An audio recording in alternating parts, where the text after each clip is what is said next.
Hello and welcome back to my channel. We have been going through the Pokédex and forging D&D stat blocks for these creatures. In this video, we are going to dive into a cave with some bats, fairies, and two other Pokémon that evolved from the Moonstone. But since we are following the Pokédex, we will need to take a quick break in between to talk about our fan favorite nine-tailed fox. And no, not that one. Starting off with a bang, let's look at the Nidorans. I'm gonna give these guys an AC of 12, HP of 11, or 2d6 plus 3, and a speed of 25. For stats, I'm giving them a stat total of 52, with 14 in strength, 10 in dexterity, 12 in constitution, 4 in intelligence, 6 in wisdom, and 6 in charisma. They get a dark vision of 60 and a passive perception of 10, a damage resistance to poison, and a perception skill that brings it up to an even +0. We are going to give them the ability Poison Point, where if a creature touches Nidoran with an unarmed strike or a grapple,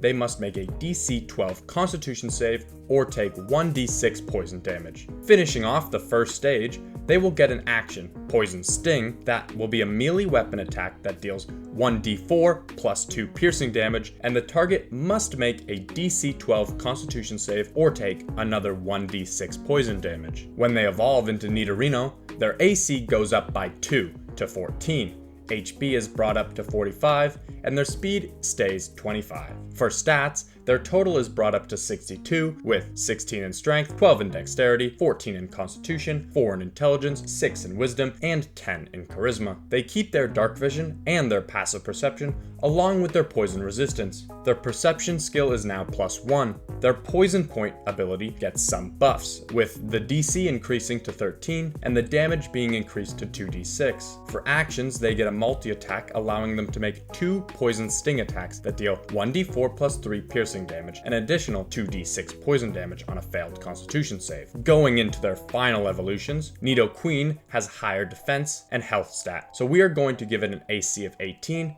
and an HP of 193 or 15d8 plus 125, and a speed of 30. For stats, we will give it a total of 103, with 20 in strength, 16 in dexterity, 26 in constitution, 10 in intelligence, 14 in wisdom, and 17 in charisma. If we look at the male counterpart, Nidoking, he is stronger in attack, so he will have a lower defense, with 17 in AC, 183 or 15d8 plus 115 HP, and a speed of 30. Its stat total is the same, but the strength and constitution swap places, giving him a strength of 26 and a constitution of 20. Both Nidoking and Nidoqueen have a dark vision of 60 and a passive perception of 15. They have a weakness to cold and psychic damage to relate back to their ice and psychic weaknesses. And they have damage immunity to poison. For skills, they get perception, athletics, and intimidation. They both get their abilities Poison Point from their previous evolution, but the DC is brought up to 16 and the damage is now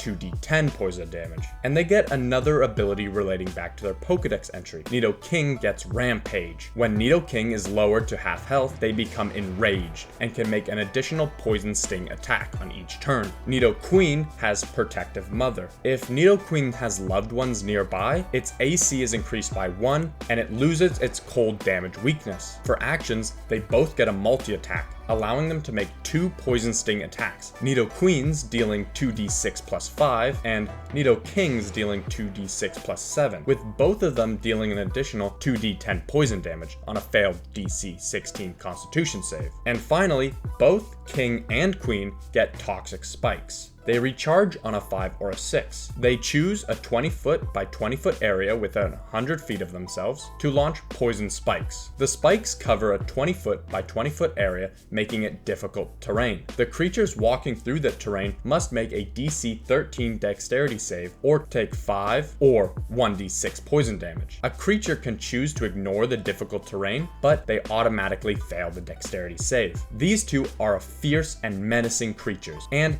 they are the first Pokemon to pass the CR of our starter Pokemon. These two mons evolved from the Moonstone, so let's move on to the mascot of the Moonstone, Clefairy. For these two, I wanted really wacky moon fairy battle mechanics, giving them an AC of 13, HP of 28, or 5d6 plus 10, and a speed of 25, with a stat total of 60, 8 in strength, 10 in dexterity, 8 in Constitution, 8 in Intelligence, 15 in Wisdom, and 11 in Charisma. They have damage resistance to Force, a dark vision of 120 feet, and a passive perception of 15. And these Pokemon will be the first ones to get a language, Deep Speech. I gave them this just to add another level of alien weirdness. They have innate spellcasting 6 times a day, and their spellcasting ability is Wisdom. They are able to cast the Charm Person and Magic Stone spells. And for actions, I gave them Metronome. Yes, that Metronome. Clefairy wags their finger. You must roll on the Wild Magic table,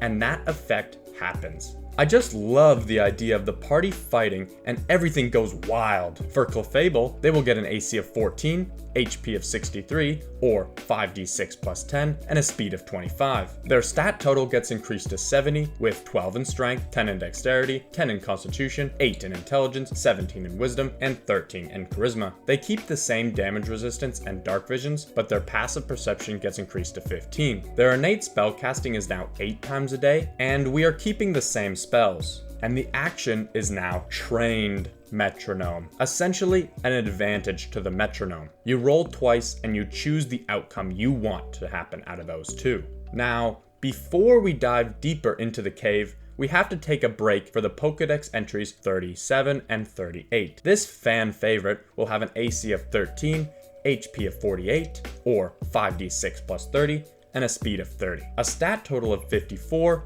with 12 in Strength, 15 in Dexterity, 12 in Constitution, 4 in Intelligence, 4 in Wisdom, and 7 in Charisma. A saving throw skill for Dexterity with a +4, and a damage immunity to Fire. Normally, I don't give immunity to such a low level Pokemon, but I had to due to its ability it gets, that being Flash Fire. If Vulpix is hit by an attack that deals fire damage, it absorbs the power, and Vulpix's fire damage is now doubled until the end of its next turn. It gets innate spellcasting 5 times a day, allowing it to cast Fire Bolt and Burning Hands. And for its actions, it gets Tail Whip. I thought the damage of this would be quite fun. I made it a d6 because it has 6 tails, and another 1d6 fire damage. Moving on to Ninetales, it will get an AC of 14, HP of 131, or 9d8 plus 90, and a speed of 35. Its stat total is increased to 63 with 12 in Strength, 18 in Dexterity,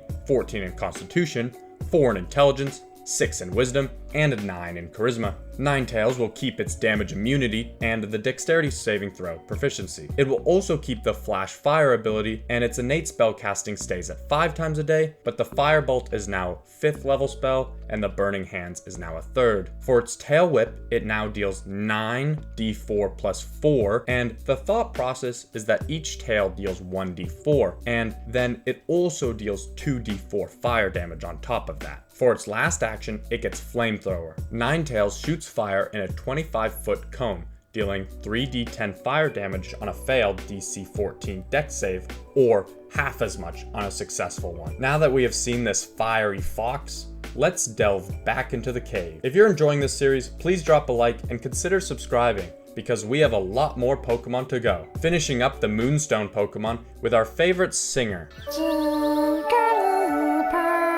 This Pokemon and its evolution have a high HP stat, so I wanted to stay true to that. With an HP of 104, or 8d6 plus 75, and an AC of 11, and a speed of 25. Jigglypuff has a stat total of 61, with 5 in Strength, 10 in Dexterity, 12 in Constitution, 6 in Intelligence, 12 in Wisdom, and 16 in Charisma. They will have a condition immunity to Sleep, Dark Vision of 45, and a performance skill of +5. Jigglypuff gets an innate spellcasting 3 times a day, allowing them to cast Charm Person and, of course, Sleep. And lastly, their action is Pound, allowing them to deal 1d8 bludgeoning damage. With Wigglytuff, they will get an AC of 13, HP of 143, or 12d6 plus 100, and a speed of 25. For stats, their total gets increased from 61 to 75, with 13 in Strength, 10 in Dexterity, 14 in Constitution, 6 in Intelligence, 12 in Wisdom, and 20 in Charisma.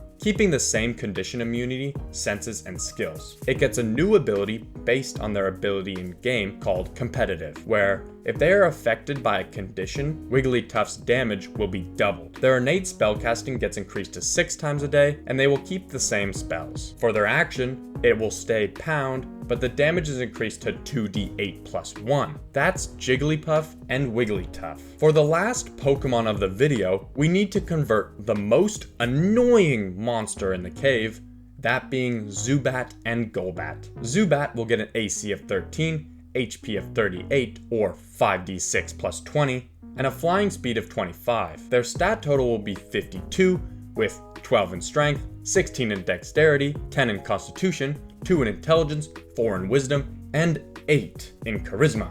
They have immunity to being blinded, and they will get 2 senses, that being a blind sight of 120 and a passive perception of 15. For attacks, Zubat will get a bite, dealing 1d6 plus 3 piercing damage, and an additional 2d8 poison damage on a failed DC 10 constitution save. And I had to make its action supersonic. I think this move alone made me hate caves in Pokemon. In D&D, Zubat will launch a 15-foot cone of sound. The creatures in the cone must make a DC 13 wisdom save. On a failed save, they will be disoriented, and they will damage themselves with their next attack. This effect wears off at the end of their turn. For Golbat, its AC is increased to 15, its HP is now 44, or 5d8 plus 20, and it gets a 15-foot walking speed along with its flying speed staying 25. Its stat total becomes 61 with 15 in strength, 18 in dexterity, 12 in constitution, 2 in intelligence, 4 in wisdom, and 10 in charisma. The condition immunity and senses stay the same. Its supersonic ability works the same, but the range is now increased to 20 feet, and the DC is now 15. The bite also gets a damage increase to its poison, dealing 3d6 on a failed DC 12 con save. But the real game changer is its Astonish ability. When Golbat makes a bite attack against a creature, the creature must make a DC 15 strength save or be stunned until the end of their next turn. These two mons have a lot of status effects on your players, which will make them hate caves just as much as I do. But now the caves are ending, and we will come across a stretch of tall grass with walking plants, zombie bugs, and moles?